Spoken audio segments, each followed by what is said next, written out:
Have you ever had an experience that suggested someone else was in your house and just thought, I don't want to know, and left it?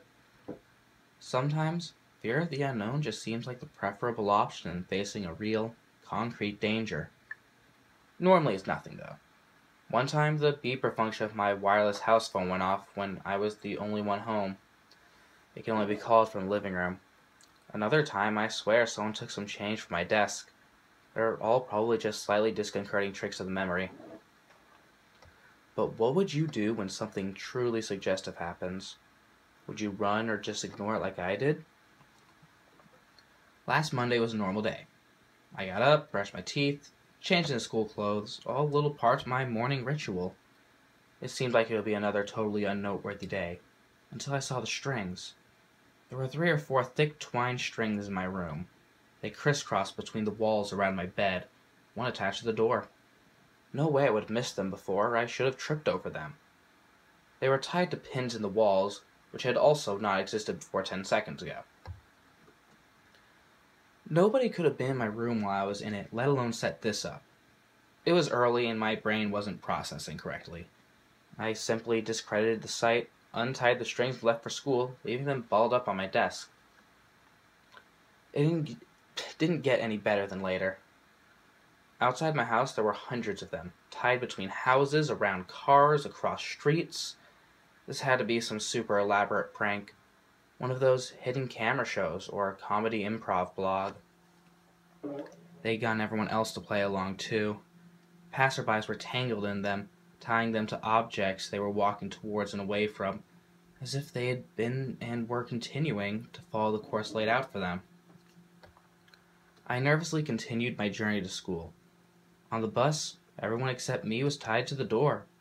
At school, groups of friends were tied to each other. Teachers were tied to their desks and boards. Oddly enough, at this point all I could wonder is why I had been left out. When my friend Lucy sat behind me in first period, she simply plonked her bag down on my lap and rested her chin in her hand, looking right past me to the window outside. "Hey, Lucy." No response. "Come on, I didn't expect you to be on this too." She sighed, started taking books from her bag. All the books were tied to her hands. I grinned and yanked one of the strings off a book. She didn't seem to notice, instead simply disregarding the book completely, letting it drop to the floor without a moment's hesitation. I leaned down, picking up her book and placing it back on her desk. She took no notice. Well, if that's how we're going to play it, I smiled, trying to look playful, but really just trying to hide my nervousness. I bundled all the strings attached to her together with one hand and pulled them all free. She blinked, trying to stare at me. "Holy crap, Martin, you're like a ninja or something." "I've been sitting here for maybe 10 minutes. I smiled again, relieved my friend had finally noticed me. "Where'd all these strings come from?" she gasped, seemingly noticed them for the first time. "I assumed you were all fucking with me." She stood up, backing into a corner. No one else in the class noticed. "They weren't just here a minute ago. Do you see them too?" Her tone made it clear she was genuinely scared. "No, didn't you—" I was interrupted by a teacher slamming the door behind her. Everyone except me and Lucy murmured a good morning, and still no one seemed to pay either of us any notice. "People have been ignoring me all day," I said to Lucy before turning to our teacher. "Hey, dumb bitch, you can't teach for shit." No reaction. I'm getting away from all this shit. Lucy pulled a few strings aside and left the class. I followed in, surprise, surprise, no one else noticed. We wandered the corridors, leaving and entering classes as we saw fit. Whenever we untied a chair or a book from something else, it was like it suddenly didn't matter to them. It didn't exist. I showed her to the street outside. There were more strings than when I came in this morning, twice as many. We carefully picked our way through the tangle, making our way to a nearby coffee shop. Not particularly grand, I know, but what would you do in our situation? As I said, fear of the unknown sometimes seems like the safer option.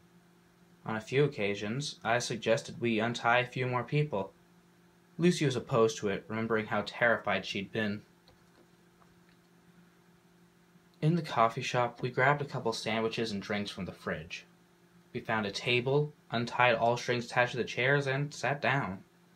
We both ate in silence, both of us too scared, both of us distracting ourselves by watching the strangers in the shop, oblivious to the strings.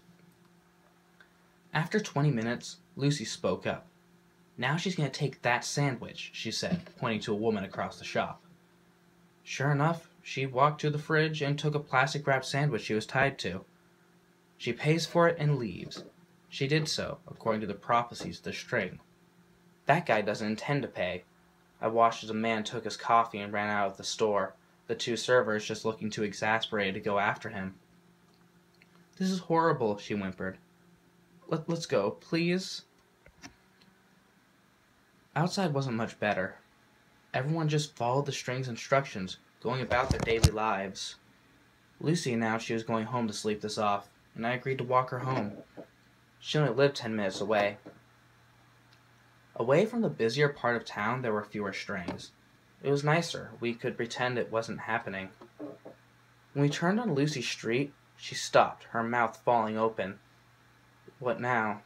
I broke the silence, my voice sounding surprisingly small. "Look." She pointed outside one of her neighbor's houses. I saw it clearly, and I'll take my memory of that moment till the day I die. A little dark imp, maybe 3 feet tall, walking along with his knuckles on the ground, almost like a monkey. It had 2 bulbous yellow eyes taking up about half its face, and no mouth or any other facial features. It was holding a hammer and a ball of twine, which it was letting out behind it. It walked quickly and quietly from the front door of the house to the mailbox. It stopped, hammered a nail into the side of the box, and tied a string around it. It turned to face us, and stopped when it spotted us. My bottom fell out even further than it had already been, but it just stared with a look of surprise and curiosity. You could almost say it was the more frightened one. Suddenly, it beckoned us with its tiny hand. I looked at Lucy. She hadn't moved. I looked back at the imp, which stared at me. I halved the distance between us, then halved it again. This wasn't the fear of the unknown anymore. It was fear of this little guy. Didn't seem like anything to be scared of. When I was a meter away from it, it extended its hand. Hi. I shook it. It nodded in approval, blinking its massive yellow eyes up at me. "So you're the one in charge of the strings?"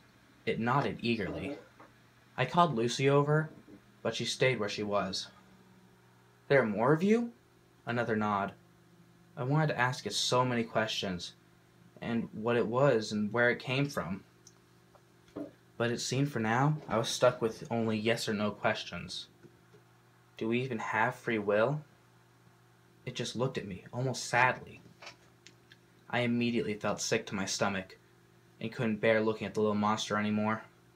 I grabbed Lucy, who had been listening to our exchange, and now sat on the curb with her head in her hands. "Come on."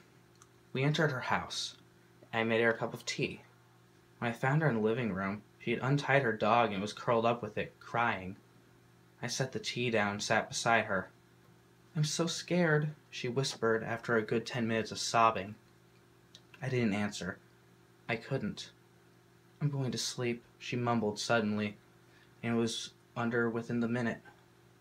She was starting to sound pretty good all of a sudden. My eyelids suddenly felt like they were being weighed down. I collapsed to the rug, and the last thing I heard before I fell asleep was the scurrying of several sets of feet nearby. I felt much better the next day, as if the whole affair had been a dream. I'd probably have believed that if I hadn't been woken by Lucy's mother that morning, wondering what I was doing sleeping over without permission or something. Over breakfast, Lucy asked me why I looked so pale and nervous. I turned to her and smiled, mumbling something about her feeling sick. But the truth was, I was scared because I couldn't see any strings, and I was wondering whether my actions were truly my own.